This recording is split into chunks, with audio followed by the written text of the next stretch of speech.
তালাবুল ইলমি ফারিদাতুন আলা কুল্লি মুসলিমিন। হযরত রাসূল সাল্লাল্লাহু আলাইহি ওয়াসাল্লাম বলেছেন, বিদ্যা অর্জন করা প্রত্যেক মুসলমান নরনারীর জন্য ফরজ। রাসূল যেটিকে ফরজ বলেছেন, আমরা কি তাকে অপশনাল ভাবতে পারি? না, কখনোই না, আমরা তা ভাবিও না।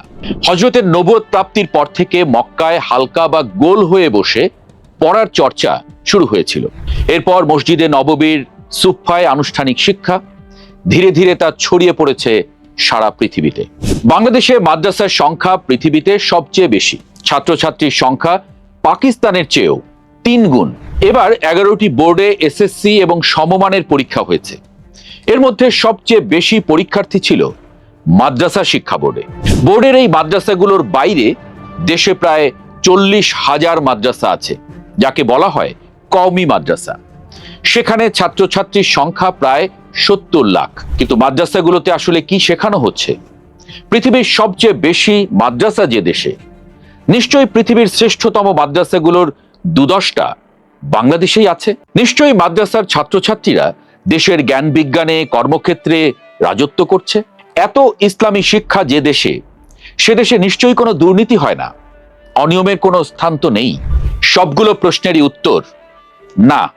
পৃথিবীর সেরা মাদ্রাসার একটাও বাংলাদেশে নেই। কর্মক্ষেত্রে বা জ্ঞান বিজ্ঞানে মাদ্রাসা শিক্ষার্থীদের অংশগ্রহণ অতি নগণ্য। আর দুর্নীতি বা অনিয়ম, বাংলাদেশ বিশ্ব চ্যাম্পিয়ন। তাহলে এত ধর্মীয় শিক্ষা, এত মাদ্রাসা থেকে কি লাভ হলো? 610 সালে হযরতের নবুয়ত লাভের পর মক্কায় যখন প্রকাশ্যে দাওয়াত দেওয়া বিপজ্জনক, তখন সাহাবী আরকাম ইবনে আবিলের বাড়িতে তৈরি হয় ইসলামের প্রথম এডুকেশন স্পেস। এখানে কোনো বেঞ্চ ছিল না, ছিল হালাকা, গোল হয়ে বসা, শিক্ষক মাঝখানে, ছাত্ররা চারপাশে। সেই থেকে শুরু। 622 সালে হিজরতের পর মদিনায় মসজিদে নববীর এক কোণে ছাউনি তৈরি হয়, নাম সুফফা বা বারান্দা। যাদের ঘরবাড়ি নেই, গরিব সাহাবীরা সেখানে থাকতেন আর সারা দিন পড়তেন। এদের বলা হতো আহলে সুফফা। এটাই ইতিহাসে প্রথম আবাসিক মাদ্রাসা, থাকা খাওয়া ফ্রি, পড়া ফুল টাইম। আজকের কওমি মাদ্রাসার বোর্ডিং সিস্টেমের আদি রূপ আসলে এটাই। আবু হুরায়রা রাদিয়াল্লাহু তাআলা আনহুর মতো বড় মুহাদ্দিস এখান থেকেই তৈরি। 8ম শতকে বাগদাদে আব্বাসীয় খলিফা হারুনুর রশিদ তৈরি করেন বাইতুল হিকমা, হাউস অফ উইজডম। সেটা ছিল পৃথিবীর সবচেয়ে বড় লাইব্রেরি, যেখানে গণিত, জ্যোতির্বিজ্ঞান, চিকিৎসা, রসায়ন, ভূগোল নিয়ে গবেষণা হতো। সেই সময়ের মুসলিম মনীষীদের নাম শুনলে আপনি চমকে যাবেন। মুহাম্মদ ইবনে মুসা আল খাওয়ারিজমি, বীজগণিতের জনক। তার লেখা বই আল জাবর, যা আজ অ্যালজেব্রা। আজকে আমরা কথায় কথায় যে অ্যালগরিদম শব্দটা ব্যবহার করি, তাও তার নাম অর্থাৎ আল খাওয়ারিজম থেকেই এসেছে। জাবির ইবনে হাইয়ানের নাম শুনে থাকবেন। তার পরিচয় আলকেমি। জাবির ইবনে হাইয়ানকে বলা হয় আধুনিক রসায়নের জনক। ল্যাবরেটরিতে পরীক্ষা নিরীক্ষার পদ্ধতি, পাতন প্রক্রিয়া তারই আবিষ্কার। জ্যোতির্বিজ্ঞানী আল বাত্তানি সূর্য বছরের দৈর্ঘ্য নিখুঁতভাবে মেপেছিলেন 365 দিন 5 ঘন্টা 46 মিনিট 24 সেকেন্ড। ইবনুল হিসাম প্রথম প্রমাণ করেন আলো চোখ থেকে বের হয় না, বাইরে থেকে চোখে ঢোকে। আজকে যে ক্যামেরা তৈরি হচ্ছে, এই ক্যামেরার মূলনীতি তাঁরই দেওয়া। অপটিক্সের জনক বলা হয় তাকে। চিকিৎসা বিজ্ঞানে আবু বকর আল রাজি পৃথিবীতে প্রথম পেডিয়াট্রি বা শিশু রোগ নিয়ে বই লেখেন। ইবনে সিনার নাম কে না জানে? সারা পৃথিবীর মেডিকেল কলেজগুলোতে 600 বছর ধরে তার বই অবশ্য পাঠ্য ছিল। আল জাহরাবি আধুনিক সার্জারির জনক। 200-রও বেশি সার্জিক্যাল যন্ত্র আবিষ্কার করেন, যা আজও ব্যবহৃত হয়। ইবনে খলদুনের কথাই ধরুন, ইতিহাস সমাজবিজ্ঞানের জনক বলা হয় তাকে। তার মুকাদ্দিমা বইয়ে 400 বছর আগে তিনি অর্থনীতি, রাষ্ট্রের উত্থান পতনের তত্ত্ব দেন। 1227 সালে বাগদাদেই তৈরি হয় মুস্তানসিরিয়া মাদ্রাসা, যেখানে চিকিৎসা, গণিত, সাহিত্য, ব্যাকরণ, দর্শন এবং ধর্মীয় শিক্ষা একসাথে পড়ানো হতো। হারান মাদ্রাসায় পড়েছেন আল বাত্তানি, জাবির ইবনে হাইয়ানের মতো বিজ্ঞানীরা। মাদ্রাসা তখন ছিল বিশ্বের সিলিকন ভ্যালি। এই তালিকা শেষ হবার নয়। 8ম থেকে 1400 শতক পর্যন্ত প্রায় 600 বছর ধরে মুসলমানরাই বিশ্ব সভ্যতার নেতৃত্ব দিয়েছে। মাদ্রাসায় কোরআনের পাশাপাশি চিকিৎসা, গণিত, দর্শন বাধ্যতামূলক ছিল। কিন্তু একসময় মাদ্রাসার এই পাঠ্যক্রম ছোট হতে হতে শুধু ফিকহ কেন্দ্রিক হয়ে গেল। তখনই পিছিয়ে পড়া শুরু। 1258 সালে মঙ্গলরা বাগদাদ ধ্বংস করে। মুসলিম বিশ্বের জ্ঞান চর্চার সরকারি পৃষ্ঠপোষকতাও ধীরে ধীরে কমে আসে। এরপর আসে উপনিবেশের যুগ। 1857 সালে সিপাহী বিদ্রোহে ব্রিটিশদের কাছে মুসলমানরা হেরে যায়। তখন মাওলানা কাসিম নানুতাবি ভাবলেন অন্তত ধর্মীয় পরিচয়টা বাঁচাতে হবে। 1866 সালে দেওবন্দ মাদ্রাসা তৈরি হলো প্রতিরক্ষামূলক আবেগ থেকে। পাঠ্যক্রম রাখা হলো দার্সে নিজামি, যা মূলত ফিকহ এবং হাদিস কেন্দ্রিক। উদ্দেশ্য ছিল অন্তত মুসলিম পরিচয়টা বাঁচিয়ে রাখা। বাংলাদেশের যাত্রা শুরু 1901 সালে হাটহাজারী মাদ্রাসা দিয়ে। উদ্দেশ্য একই, সেফ পরিচয়। ব্রিটিশরা চলে গেছে, স্বাধীন বাংলাদেশে মুসলিমরাই সংখ্যাগরিষ্ঠ, কিন্তু মাদ্রাসাগুলো এখনো চলছে ব্রিটিশ আমলের আদর্শ অনুসারেই। জ্ঞান চর্চা নয়, সেফ মুসলিম পরিচয় জিইয়ে রাখা। পাশাপাশি আরেকটি কাজও তারা করেছে, দরিদ্র মানুষের জন্য সোশ্যাল সেফটি নেট। 1866 সালে ভারতের উত্তরপ্রদেশের ছোট্ট গ্রাম দেওবন্দে যখন মাওলানা কাসিম নানুতাবি একটা মাদ্রাসা শুরু করেন, তিনি ভাবেননি 150 বছর পর তার সবচেয়ে বড় শাখাটা হবে বাংলাদেশে। বাংলাদেশের সবচেয়ে বড় কওমি বোর্ড বেফাকের হিসাব অনুযায়ী তাদের অধীনেই নিবন্ধিত মাদ্রাসা 32,730টি, শিক্ষার্থী প্রায় 70 লাখ। বেফাকের বাইরে অন্য মাদ্রাসাগুলো মিলিয়ে সংখ্যাটা অন্তত 40,000, ছাত্রছাত্রীর সংখ্যা প্রায় 80 লাখ। আর পাকিস্তানে 27,000 মাদ্রাসায় 24 লাখ শিক্ষার্থী, ভারতে 21,000 মাদ্রাসায় শিক্ষার্থী 23 লাখ। পৃথিবীতে দেওবন্দি ধারার যত মাদ্রাসা আছে তাদের 60% শিক্ষার্থী এখন বাংলাদেশে। ঢাকার কামরাঙ্গীর চর, চট্টগ্রামের হাটহাজারীর অলিগলি, সিলেটের কাজীর বাজার, আপনি একটু হাঁটলে দেখবেন একটা ঘরই একটা মাদ্রাসা, শিক্ষকের বাসাই মাদ্রাসা।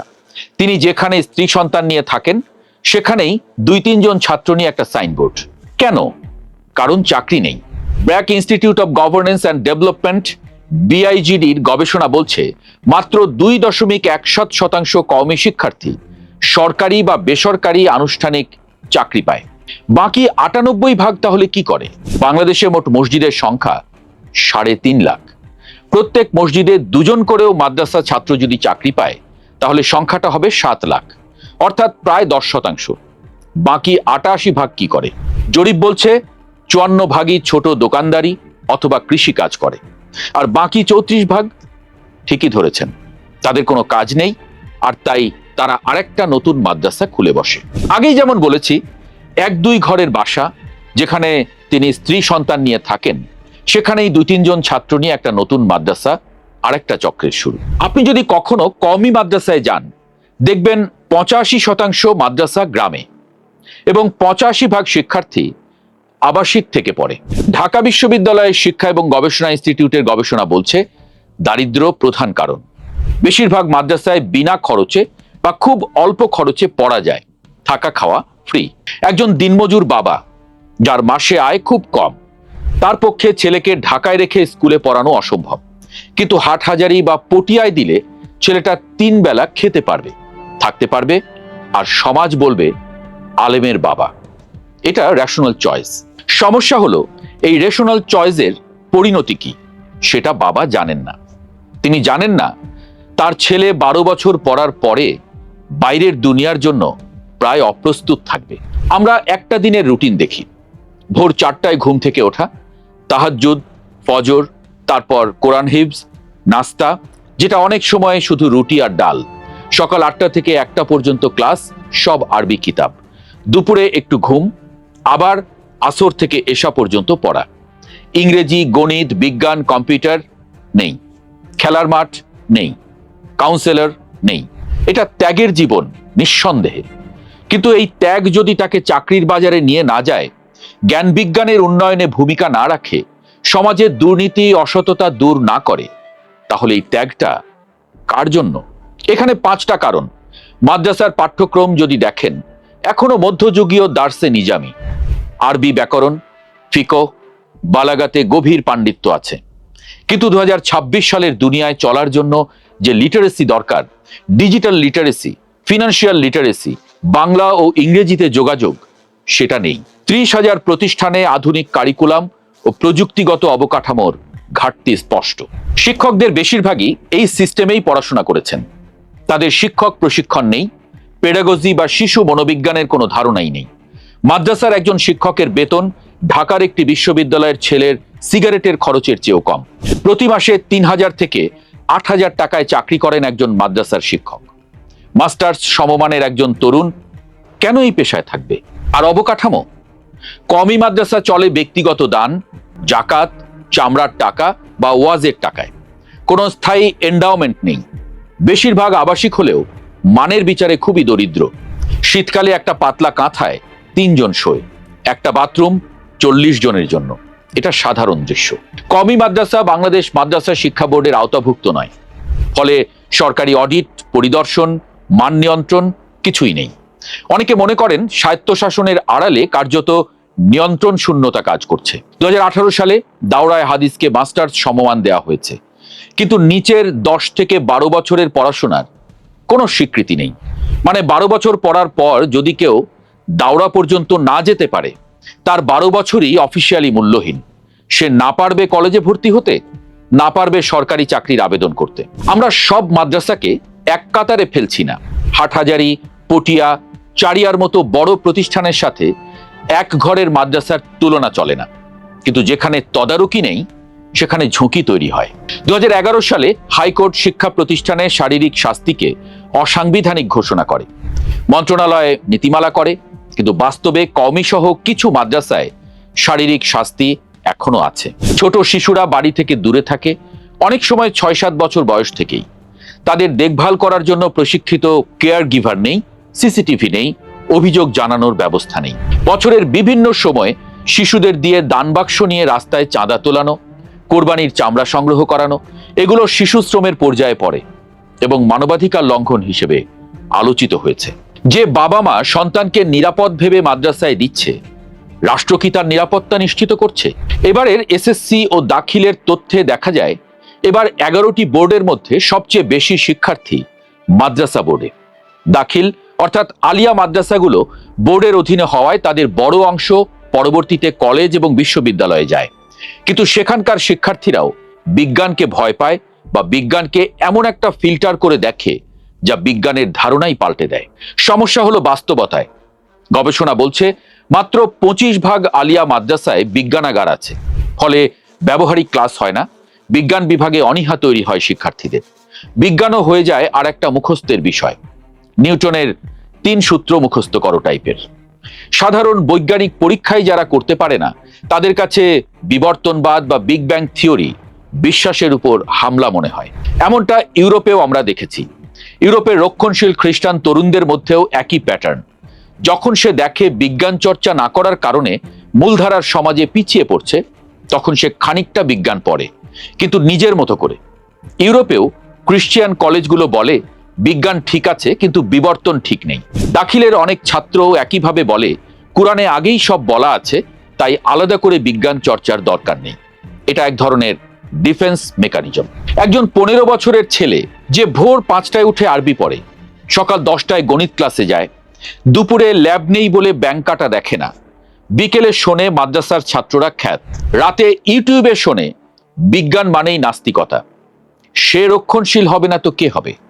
তার বিজ্ঞান বিমুখতা তার দোষ না, তার সিস্টেমের দোষ। আজ মুসলিম সভ্যতার স্বর্ণযুগ বলা হয় যে সময়টাকে, সেই সময়ের বিজ্ঞানী ইবনে সিনা, আল বিরুনিরা বলেন, তুমি বিজ্ঞান পড়লে তোমার ঈমান নষ্ট হবে না, বরং তুমি আল্লাহর সৃষ্টিকে আরো ভালো বুঝবে, যেটা করেছিলেন সেটাই। আবার একটু কওমি মাদ্রাসার দিকে তাকাই। বিআইজিডির গবেষণা অনুযায়ী 75% মাদ্রাসা শিক্ষার্থী কোনো না কোনোভাবে বেকার বা আন্ডার এমপ্লয়েড থাকেন, কারণ তাদের শিক্ষা বাজারের চাহিদার সঙ্গে মেলে না। একজন তরুণ 15 বছর ধরে আরবি কিতাব পড়ে বের হয়, মসজিদে ইমামের একটা পদ, প্রার্থী 50 জন, বেতন 6,000। সে বাধ্য হয়ে হয় দোকান দেয়, নয়তো কৃষিকাজে যায়। আর যার একটু সাহস আছে সে নিজেই একটা মাদ্রাসা খোলে, কারণ মাদ্রাসা খুলতে ট্রেড লাইসেন্স, নিবন্ধন, কারিকুলাম অনুমোদন কিছুই লাগে না। একটা ঘর, একটা চাটাই আর দু একজন ছাত্র পেলেই দান আসা শুরু হয়। এটাই এক ঘরের মাদ্রাসার অর্থনীতি। এটা ধর্মীয় প্রতিষ্ঠানের বিস্তার নয়, এটা বেকারত্বের বিস্তার। আপনি যদি গুগলে লেখেন টপ ইসলামিক ইউনিভার্সিটিজ, দেখবেন আল আজহার, মদিনা ইসলামী বিশ্ববিদ্যালয়, দারুল উলুম দেওবন্দ, আল মুস্তানসিরিয়া, জয়তুনা, সেখানে বাংলাদেশের নাম নেই। কেন? কারণ র্যাঙ্কিং হয় গবেষণা, পাবলিকেশন, লাইব্রেরি, আন্তর্জাতিক শিক্ষক, পিএইচডি প্রোগ্রাম, এন্ডাওমেন্ট দিয়ে।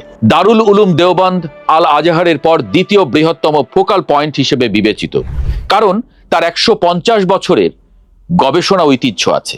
হাটহাজারী মাদ্রাসা 1901 সালে প্রতিষ্ঠিত, ছাত্র 8000, ঐতিহাসিকভাবে গুরুত্বপূর্ণ। কিন্তু এটি কোনো বিশ্ববিদ্যালয় নয়, এর কোনো আন্তর্জাতিক জার্নাল নেই, পিএইচডি নেই, আধুনিক বিষয়ে গবেষণা নেই। সংখ্যায় বড় হওয়া আর একাডেমিক্যালি বড় হওয়া এক নয়।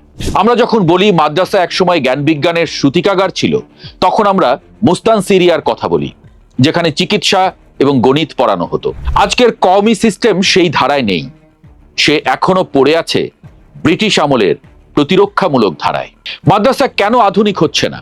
অনেক আলেম মনে করেন সরকার নিবন্ধনের নামে সিলেবাসে হস্তক্ষেপ করবে, ধর্মীয় স্বাধীনতা নষ্ট হবে। এই ভয় ঐতিহাসিক, অমূলক নয়।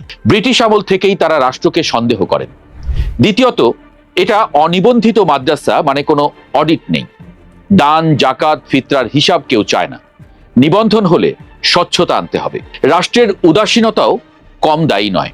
রাষ্ট্রের জন্য 40,000 মাদ্রাসাকে আধুনিক করা কঠিন, ব্যয়বহুল। তাই ওরা ওদের মতো চলুক, এই নীতিটাই সহজ। আর আমাদের অভিভাবকদের অক্ষমতাও একটা বড় কারণ। যে বাবা ছেলেকে খাওয়াতে পারছে না, সে কারিকুলাম নিয়ে প্রশ্ন করার অবস্থায় আসলে নেই। ফলে পুরো সমাজেই একটা অলিখিত সমঝোতা তৈরি হয়েছে। আমাদের সাথে একটা চুক্তি হয়েছে যেন আমরা সবাই চোখ বন্ধ করে থাকব, তোমাদের যা খুশি করো। অথচ এই 70 লাখ শিশু, এরা তো আমাদেরই সন্তান, তাদের সুশিক্ষা নিশ্চিত করা আমাদের কিন্তু দায়িত্ব। ইসলামে বলা হয়েছে প্রতিটি শিশু আমাদের আমানত। আমরা কি সেই আমানত রক্ষা করতে পেরেছি? কাজ কিন্তু খুব বেশি নেই। সিলেবাস আধুনিক করা, শিক্ষকদের উপযুক্ত সম্মান ও সম্মানী দেওয়া, আর অবকাঠামো ও লজিস্টিক্সের ব্যবস্থা করা। যে মাদ্রাসার ছাত্ররা ভোর 4টায় উঠতে পারে, দিনে 15 ঘন্টা পড়তে পারে, তারা যে কোনো কিছু করতে পারে। তারা হতে পারে এ যুগের ইবনে সিনা, আল রাজি, ইবনে খলদুন। তাদের ডিসিপ্লিনের সাথে যদি উপযুক্ত শিক্ষা যুক্ত করতে পারি, তাহলে তারাই হবে বাংলাদেশের সবচেয়ে পরিশ্রমী উদ্যোক্তা, শিক্ষক, বিজ্ঞানী। 70 লাখ শিশু আমাদের বোঝা নয়, তারা আমাদের সম্পদ। আল্লাহর পক্ষ থেকে প্রথম প্রেরিত বার্তা ইকরা, অর্থাৎ পড়ো। এই পড়াটা একটা দারিদ্র্যের দুষ্টচক্র তৈরি না করুক, এমন একটা দেশ গড়ে তুলুক যেখানে বাংলাদেশ হবে জ্ঞান বিজ্ঞানে উন্নত, দুর্নীতি অসততা মুক্ত। আর এই জন্য এমন শিক্ষা প্রতিষ্ঠান গড়ে তুলতে হবে যারা সারা বিশ্বে মডেল হয়ে উঠবে।